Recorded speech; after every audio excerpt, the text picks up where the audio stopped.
He could buy half the city, but the first thing he ever wanted was the one thing that looked him in the eye and said no. I was wiping rain from the front window of Bennett's Books when the black town car stopped at the curb like it owned the block.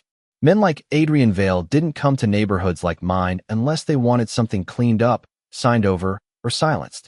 He stepped out in a charcoal coat worth more than my monthly rent, carrying an envelope thick enough to change my life. I pushed it back across the counter. His eyes dropped to the envelope, then back to me, calm and unreadable, like he was not used to anyone returning anything to him. Rain tapped against the glass. The old radiator hissed behind the register. I could smell dust, paper, and the coffee I had reheated twice that morning. "You should take it," he said quietly. His voice did not rise, but the room still felt smaller. I folded my arms and shook my head. "Money is easy for men like you," I told him. "Living with yourself is harder." For the first time, Adrian Vale did not look powerful. He looked surprised and somehow interested. I should have looked away first, but something in his silence held me there. Outside, a city bus groaned past the window, splashing rain against the curb. Inside my shop, the clock above the poetry shelf clicked loud enough to feel personal. Adrian rested one gloved hand on the counter, not threatening, not careless, just certain. Men like him were always certain. "Then tell me what this is about," he said. I let out a breath I had been holding since the car appeared. "It is about the fact that you think everything broken can be fixed with cash." His gaze sharpened. "And you do not." "No," I said. "Some things need honesty first." The envelope stayed between us like a dare neither of us wanted to touch again. I could hear Mrs. Alvarez in the back sorting donated paperbacks for the Saturday literacy drive, her soft humming floating through the cracked doorway. That was my world. Secondhand shelves, leaky pipes, people who gave what they could and stayed anyway. Adrian glanced past me, taking it all in with those cool gray eyes, and I knew he had never stood in a place where money was not the loudest voice in the room. "Honesty," he repeated, almost to himself. Then he looked at me again. "All right, Claire, tell me what I am not seeing." I looked at him, at the coat that still carried the cold of the street, at the man who had probably never waited in line for rent money or counted quarters for bus fare, and I almost laughed from the distance between us. Then I pointed toward the back room where Mrs. Alvarez was stacking books for kids whose parents worked 2 jobs and still came up short. "You are seeing a building," I said softly. "I am seeing names, birthdays, reading lists, people who trust me not to sell their hard days back to them wrapped in charity." Something shifted in his face then, small but real. He finally understood this was not about pride. It was about dignity. He lowered his eyes for 1 second, just one, but it was enough to make the room feel different. Not softer, just real. The rain had slowed outside, leaving silver streaks on the glass and a thin gray light over the shelves.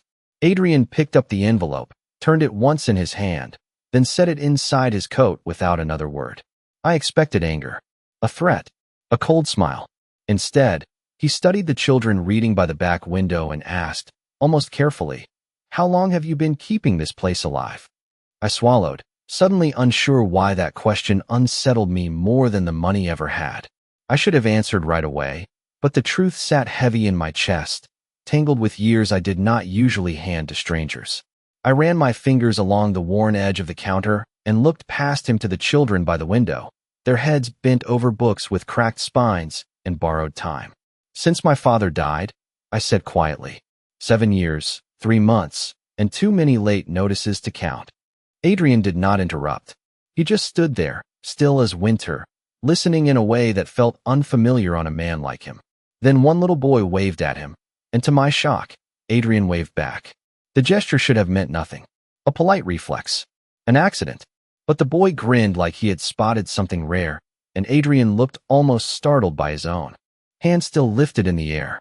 Mrs. Alvarez noticed too. I saw it in the way her humming stopped for half a beat before she smiled and went back to sorting books.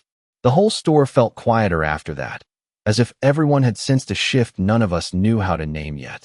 Adrian glanced at me, and there was no command in his face now, only a question he had not learned how to ask. That unsettled me more than anything. I should have told him to leave then. That would have been the smart thing. Men like Adrian Vale did not linger without a reason, and reasons like his usually came wrapped in consequences no one saw until it was too late. But he stayed where he was, beside the front table of discounted classics, while evening light thinned across the floorboards. Then the bell over the door rang, and old Mr. Holloway shuffled in with his cane and his 73 cents for the used mystery novel he had been eyeing all week. Before I could speak, Adrian reached for his wallet, and I said his name like a warning. In this dark romance, a powerful mafia boss steps into a quiet neighborhood expecting obedience and finds something far more dangerous: a woman with dignity. When the bookstore owner refuses his money, she forces him to face a world built on trust, sacrifice, and human connection instead of control. Their clash of values turns into a slow-burning dark romance filled with tension, emotional restraint, and unforgettable atmosphere. As the mafia boss watches children read by old windows and listens to lives that cannot be bought, he begins to understand that some hearts only open to honesty. The bookstore owner, guarded but compassionate, sees the first cracks in a man shaped by power. This dark romance explores pride, class contrast, and the fragile line between protection and possession. With cinematic emotion, subtle yearning, and a deep moral pull, this dark romance delivers a rich dark romance where dignity becomes the strongest force of all. Character 1, 28-year-old white American woman, bookstore owner, front-facing portrait, light brown hair, green eyes, cream sweater, navy apron, modest elegant style, calm resilient expression, soft natural lighting, realistic skin texture, no cartoon, no CGI, no illustration, studio quality.